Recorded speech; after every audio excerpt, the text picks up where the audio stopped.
Adoptant la résolution 2767 par 14 voix pour, aucune contre et une abstention des États-Unis, le Conseil de sécurité de l'ONU a autorisé les membres de l'Union africaine à prendre toutes les mesures nécessaires pendant 12 mois, à compter du 1er janvier 2025, pour aider le gouvernement fédéral de Somalie à lutter contre les insurgés islamistes radicaux d'Al-Shabaab. Le texte contient une section qui établit un cadre pour le financement des opérations de soutien à la paix de l'Union africaine au moyen des quotes-parts des Nations unies.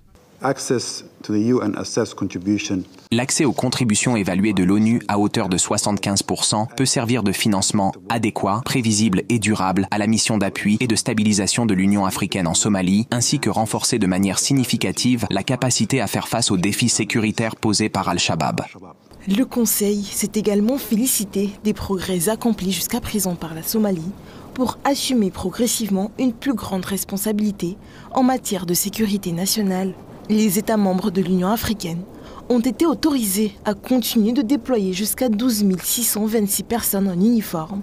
dont 1040 policiers, au sein de la nouvelle mission de soutien et de stabilisation de l'Union africaine en Somalie jusqu'au 30 juin 2025 et a achevé à cette date le réalignement de toutes les troupes de l'Union africaine de l'ATMIS vers l'AUSOM.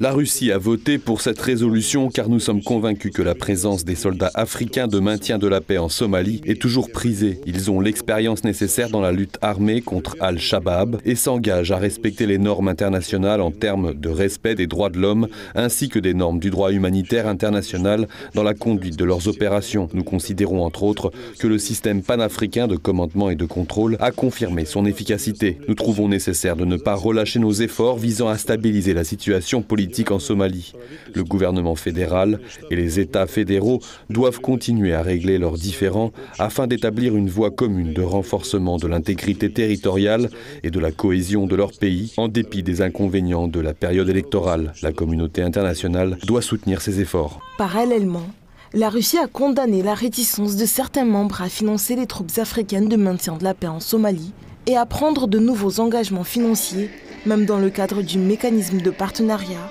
entre l'ONU et l'Union africaine. Le représentant permanent de l'ONU a déclaré que le Conseil aurait beaucoup tardé à se mettre d'accord sur un montant de 100 à 150 millions de dollars,